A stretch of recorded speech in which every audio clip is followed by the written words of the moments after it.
윤석열 탄핵 시기 환율에 관련해 인터넷이 매우 뜨거웠는데요. 환율이 도대체 뭐길래 이렇게까지 주목을 받았을까요? 그리고 환율과 부동산 무슨 관계가 있을까요? 환율이란 우리나라 돈과 외국 돈의 교환 비율을 말합니다. 예를 들어 1달러가 1,300원이라면 보통 환율이 높다고 하고 1,100원이면 환율이 낮다고 말합니다. 같은 1달러를 사려고 할 때 원화를 더 내야 한다면 환율이 올랐다고 볼 수 있습니다. 그렇다면 환율은 부동산 시장에 어떤 식으로 영향을 줄까요? 첫째, 외국인 투자자 유입 혹은 이탈입니다.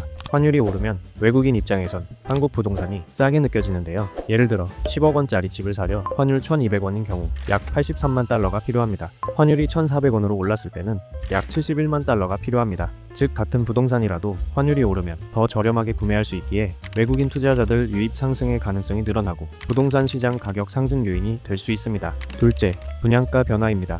우리나라의 건설 회사들은 많은 자재를 외국에서 수입해 오는데요.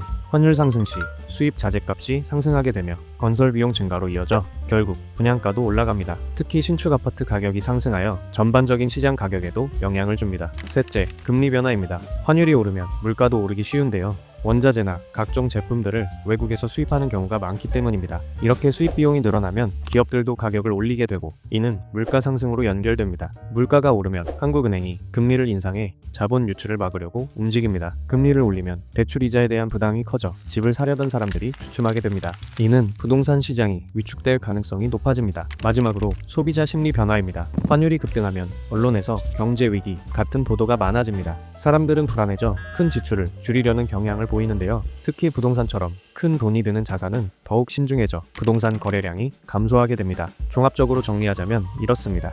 환율 자체가 집값에 영향을 미치는 것이 아니라 경제 심리, 금리, 외국인 자본 등 부동산 시장의 흐름을 바꾸는 요인이 됩니다. 실제로 2022년 환율이 1,400원 가까이 급등하면서 원화 약세가 심화되었는데요. 그해 외국인 투자자가 이탈하고 금리가 급등하면서 집값 하락세가 시작되었습니다.